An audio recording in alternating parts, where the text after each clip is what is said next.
Il est 1h30 quand on dort tranquillement, puis d'un coup, des gens armés tentent d'entrer de force dans ma maison.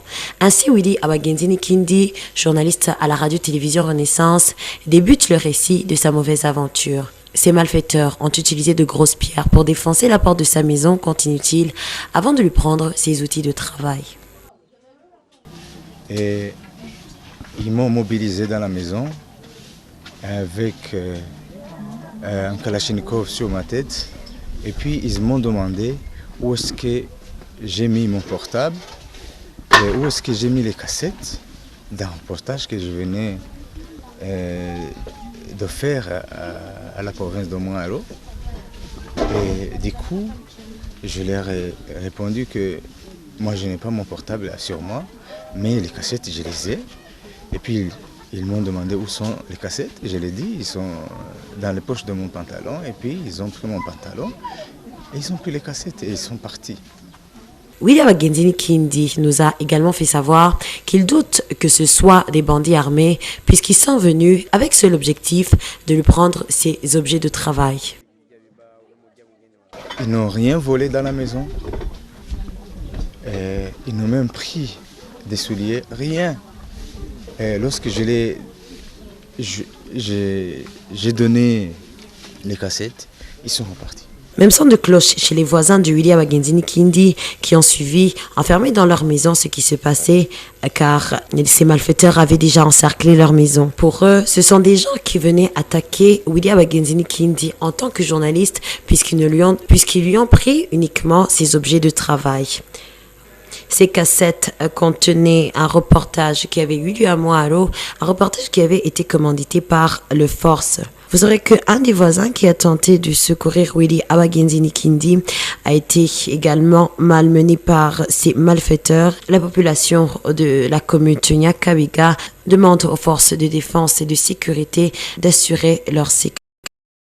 L'agression dont a été victime le journaliste Willy Abagenzini Kindi n'est qu'une illustration de plus de la multiplication d'actes de harcèlement dont est victime la presse indépendante du Burundi depuis le début de l'année. Le débat et l'adoption de la nouvelle loi sur la presse sont venus aggraver l'animosité déjà palpable du gouvernement envers cette presse. Le cas le plus récent est celui de ce vendredi 30 août 2013 en commune de Buganda à 49 km de Bujumbura. Je faisais mon reportage, j'étais allée faire mon travail, mais juste au moment où on était arrivé, j'étais la seule journaliste avec notre chauffeur de la RPA. Je voyais des policiers qui étaient un peu agités. J'ai commencé à filmer avec mon téléphone à côté de mon matériel d'enregistreur. Il y a un policier qui me disait il ne faut pas me filmer, il ne faut pas faire ceci, cela. Mais moi, après, je lui ai dit là, je fais mon travail, toi aussi, tu fais le tien. Je ne suis pas venue te retrouver dans ton bureau. Lui, il a essayé de comprendre, il s'est mis de côté, il a fouillé la caméra, mais moi, je ne m'acharnais pas à lui. Et puis, après quelques temps, il y a des jeunes. La population a dit que ce sont des jeunes Imbonerakure, les jeunes du parti au pouvoir. Il vient, il commence à me menacer que j'arrête de filmer. Je lui dis non, moi je fais mon travail. Et toi tu me le dis en qualité de qui? Après, alors une tension a commencé et puis voilà que les journalistes de la télévision Renaissance arrivent. Là alors ça a tourné au fiasco total. Des policiers sont attaqués aux journalistes de Télé Renaissance, nous ont tous attaqués. Ils attaquaient les membres du MST qui étaient avec Alex Ndouidje, ils attaquaient la population. Et puis, mais quand même, là je dois dire qu'il y a quelques policiers qui ont essayé de protéger les journalistes de la radio Renaissance, un caméraman de la Renaissance, ils l'ont protégé. Et d'ailleurs, là, je fais un clin d'œil parce que le comportement des Imbonerakure et de certains administratifs risque de causer des conflits au sein de la police parce qu'il y a quelques policiers qui voulaient protéger les journalistes, qui voulaient faire leur travail correctement et d'autres qui apparemment voulaient s'acharner aux journalistes. Et ça a créé même une tension entre les policiers eux-mêmes qui étaient venus faire un même travail. Et puis alors là, le pire, moi, ce qui m'a étonné mais grave, c'est quand on fouillait les émeutes. Moi, j'étais dans la voiture, on attendait un autre caméraman de la télé Renaissance, Prime, qui avait été attaqué, qui a été sauvé par un policier quand même, qui s'est bien comporté. Et puis là, j'étais assis dans la voiture, je vois quelqu'un qui vient me frapper, me demandant « mais qu'est-ce que vous faites là ?» Et là, je me retourne. Ce qui m'a étonné, ce qui m'a fait mal, ce qui m'a blessé, c'est que j'ai trouvé que c'était le conseil technique de l'administrateur communal de Cibitoke, dans la commune d'Ouganda plutôt. Et là, j'ai demandé son nom.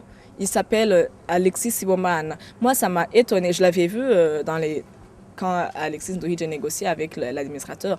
Moi, ça m'a étonné. Et puis, on m'a dit que c'est lui le chef des Imbonerakure dans la commune d'Ouganda. J'ai dit, ouais, qu'il soit chef des Imbonerakure ou pas, lui, c'est un administratif. Au moment où il est administratif, il doit mettre de côté ce comportement sauvage des Imbonerakure. Quand même, c'est grave.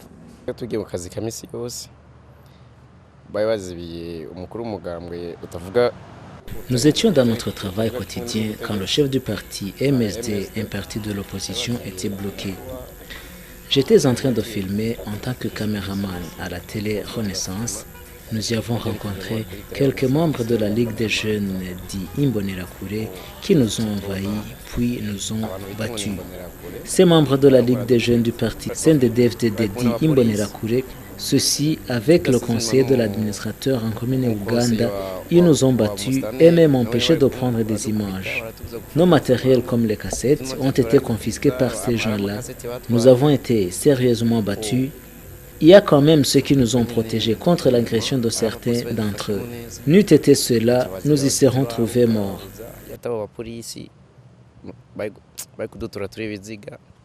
Le fait que des journalistes qui sont en mission de travail soient pris à partie par des gens, on a parlé des jeunes Imbonerakure, mais c'est pas que ça. Hein. Moi je dis, ce sont des gens qui étaient là. Je dis aussi qu'il y a des policiers qui ont tapé sur des journalistes. Et je dis aussi que ce sont des personnes qui sont connues. Donc l'autorité doit pouvoir mettre la main dessus et qu'on arrête de nous dire qu'il faut porter plainte quand ils les ont vus. Je ne vois pas quel pays organisé qui verrait des gens en train de voler et dire j'attends que la personne qui a été volée vienne porter plainte. Et ça n'a pas de sens à mon avis.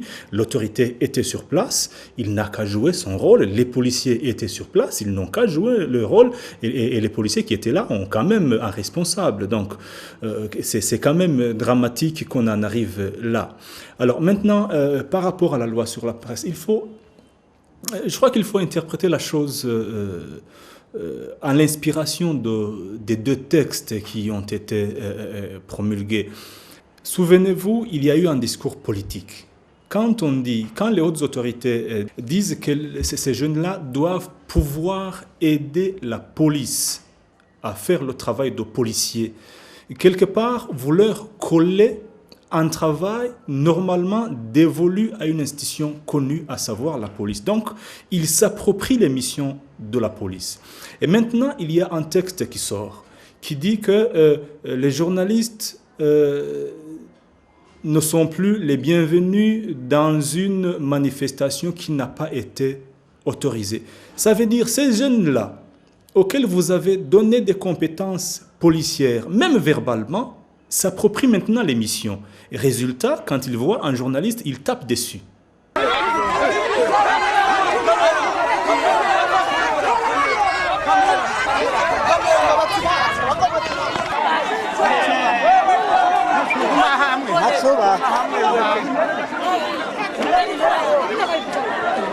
Icyo cyo kuvuga amakuru babaza mu bandi ahubwo natwe turogwa inyuma y'abamenyesha makuru kuko twe dusanzwe dukorana Nous allons soutenir les journalistes. Ils sont nos proches collaborateurs. Avec la nouvelle loi, nous allons avoir peur de donner des informations. On risque d'être poursuivis. Moi, je ne suis pas satisfait avec la nouvelle loi sur la presse. Nous avons l'habitude de capter les informations par le biais des médias. Vraiment, j'ai mal accueilli la promulgation de la nouvelle loi sur la presse. Par exemple, demander aux journalistes de révéler la source d'informations, c'est un problème. Il nous sera difficile de donner des informations parce qu'on sera obligé de donner la source. Nous demandons au gouvernement de s'entendre avec les professionnels des médias et que le gouvernement cesse de harceler les médias. D'une manière générale, c'est un coup dur pour le peuple. Certains problèmes ou certaines choses ne seront pas connus du grand public parce que le journalisme ne sera plus praticable. C'est-à-dire que le journalisme sera mis à mal. Nous aussi, citoyens ordinaires, nous serons affectés par la nouvelle loi sur la presse. La révélation des sources d'information, par exemple, est un problème. Si par exemple, je rencontre quelqu'un sur la rue qui est en difficulté, je ne dirai pas quoi que ce soit car je serai obligé de dire celui qui m'a donné l'information. Nous, citoyens ordinaires, nous aurons énormément de difficultés.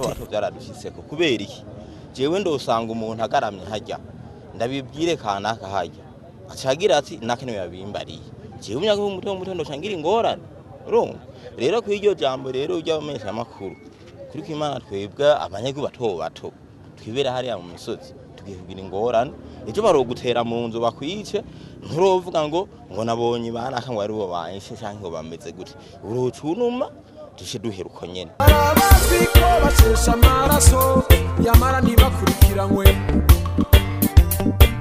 hari abagirizwa gutoteza abandi yamara bakihidegembya hari abaziko banyoneye amatungo ya leta yamara ntibakurikiranywe hari abaziko basahuye gutwara Burundi yamara bakihidegembya